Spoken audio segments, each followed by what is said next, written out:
Hello everyone at YouTube again. I'm back after a very long absence, and I'm here today to talk about Black Panther. And disclaimer, I do not hate the film for any sort of groundbreaking achievements that it has pulled off. I do not like this film for reasons that it is a bad movie. This is a big disclaimer so that people do not immediately hate me for my entire rest of my existence for what I'm about to say about this movie. So you've been warned. So without further ado, let's get right to it. So this film stars, as you know, Chadwick Boseman as Black Panther or King T'Challa, and we're getting further events after the events of Civil War into what's happening in his country of Wakanda, and they're trying to stop Andy Serkis's character, who I can't remember the name of for the life of me, from stealing any more vibranium, and just for all the different crimes he's committed over the years. And since they know where he is, they want to go ahead and go get him, and that's about it. And so basically they do that, and then eventually they figure out that Andy Serkis' character is working with this former Special Forces operative named Killmonger, who is also, yeah, this is all spoilers, by the way, just so you know. I'm not going to leave out anything because I really need to go in depth about this movie. So, Killmonger is also Wakandan, and his father was killed by T'Challa's father back in like the 90s or 80s or whatever year it was. And because of that, Killmonger wants revenge. He wants to become the rightful king to Wakanda, and that's basically the most of the entire plot of the movie. And I just did not like this movie, guys. So I'm going to start off with a few things I actually did like about the movie. I liked Chadwick Boseman as Black Panther. I thought he did an amazing job in Civil War, and he does a great job in this movie too. He's easily one of my favorite parts of the movie, so he did, and for that I really applaud him for that. The soundtrack was pretty good. It's definitely different from what we usually get with Marvel movies, so I really enjoyed that for the most part. I will say that the first, one action scene towards the beginning was pretty cool, and I enjoyed it for the most part. And yeah, and then Andy Serkis's character in the movie was also pretty cool, and I enjoyed him quite a bit, and he might actually be my favorite part of the movie. But other than that, I don't have many good things to say about Black Panther, so just be prepared for what I have to say, and take everything not too harshly, because I'm going to be saying it probably a lot more harshly than I'm thinking about it. So firstly, I need to talk about the visuals.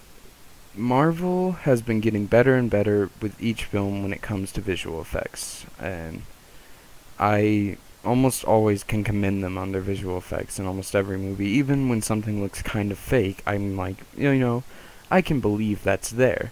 I can suspend my disbelief for a second. However, I need to talk about whoever was in charge of the visual effects in this movie, because a lot of the backgrounds and some of the scenes where visual effects were being used instead of, actual practical or just people in general, it kind of looked bad. There's quite a few scenes where they're out in the sunny daylight, and the scenery's not real. It's all green screened and whatnot, and it looks fake. It looks so fake that I honestly could not believe my eyes when I first watched it. I was like, man, should that waterfall, cliff side, look that bad? When you see them close up on some people in front of the cliffside of the waterfall, and you can see them, and then you see the thing right behind them, and you're like, that looks so fake. It looks bad.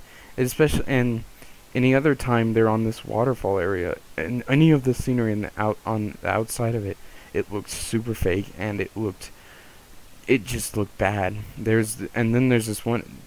However, there's a scene towards the beginning where Black Panther goes into a dream sequence, and it looks amazing. It was actually kind of breathtaking, to be honest. But then he goes into another dream sequence later in the movie, and it's all sunny and daylight out, and it looks awful. It was so visually jarring that I just could not understand it. And yeah, with how good Marvel's been with visual effects in the past, I could not believe what I was seeing in this movie. Also, I thought it was kind of ridiculous how they gave an excuse to give Black Panther a visual effects suit instead of having him wear an actual suit. And I don't have a problem with it necessarily, but I just thought it was funny when I see that, oh, the suit just morphs on him now, so now they don't actually have to make a suit for whenever he's in the movie. Anyway, that's not really that important, but yeah, the visual effects, this is really bad, even by Marvel standards. Next up, I gotta talk about some of the writing choices made in this movie. Some of the jokes, or basically all the jokes, all the humor in this fell flat. There was a "what are those" joke, a meme that has been irrelevant for at least 2 years now, and a lot of the humor just made me go like, okay, that was really stupid. Why would you even make that joke?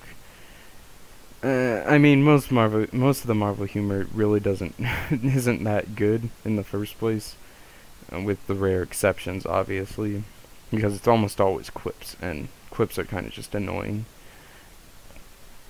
And then I gotta talk about the villain of this movie, played by Michael B. Jordan, Killmonger. Okay, he's a pretty convincing villain, and I care for him, and I think that he's an actual, adversary and not just some antagonist that the hero needs to beat. But could Michael B. Jordan actually have tried maybe to do a real villain and not just a joke? Because Michael B. Jordan, the way his character talks, it seems like he doesn't take any of what he's doing seriously, to be honest, until maybe the very end of the movie. And it just took me out of it when Michael B. Jordan's like, "Oh yeah, I'm the king now," and it's like, okay, I get it. That's where you grew up. That's your accent, whatever. But geez, I mean, you're in your hometown and everything. Take it somewhat seriously that you're the king now, please. And his writing just didn't seem interesting, beyond the fact that he had a tragic backstory, really. And then some of the stuff towards the end just, I don't even want to get into that right now. Then we gotta talk about the action. Marvel movies, if nothing else, they almost always have some amazing action sequences. And this movie didn't really have those. Like I said, there's a nice, really cool one involving like a car chase towards the beginning. They tried to do this one-take thing in this casino setting, though, and it looked bad because it was all like visually edited, and kind of like how Alfonso Cuarón uses visual effects in Children of Men to like seamlessly cut together tons of different takes to make them all to make the entire scene look like it's a seamless one-take shot. But this movie just made it looks fake when they try to do it. But the car chase scene wasn't half bad, actually. There was the one part of the movie I actually saw in the trailers. I was like, ooh, that looks kind of cool. And then after that, there's nothing notable in terms of action sequences after that in the movie. I mean, okay, there's Black Panther and Killmonger fighting each other at the very end, and that's all the rest of the action you get. And then there's the tribe trying to fight everyone else, the one tribe with Daniel Kaluuya's character in it, and it was boring. I was honestly just bored out of my mind. So the second time I saw this movie, I'm just sitting there and I'm like, oh my god, is this movie almost over? I was so bored. I could not stand it anymore. And then I have to talk about the fight scene that takes place with Killmonger and Black Panther earlier, when Killmonger's like, I want to be king now, or whatever. And the fight was so tensionless. The second time I watched it, I got up out of the theater because I knew I would not give literally any shits about what was happening on screen, and that second time I was watching it. So I just left the theater. I went to the bathroom because I kind of had to go a bit, and that's about it. I could care less for that scene. It might actually be my least favorite scene in the entire movie. It's so void of tension because he's not gonna, T'Challa is not gonna die. You know that. Why would he die? He was in the Avengers trailer, literally in the in the trailers before this movie even started. So why would he die in this movie? He's not. That's the point. So when they're trying to build it up like, oh, he's gonna get defeated, I'm like, yeah, I know he's gonna get defeated. This is the second act low point. And then he gets defeated, and I'm like, okay, so he's definitely not dead, though. He's gonna be, like, revived somewhere or something. And he does. That's exactly what happens. And I'm like, wow, could you be any more predictable movie? I mean, in general, it just, all the action fell flat, and it just annoyed me to no end. Yeah, guys, so at the end of the day, Black Panther is a very boringly average Marvel movie, and that's, I mean, people are acting like that's something to expect, or like should just accept when these Marvel movies have shown to be actually good in the past.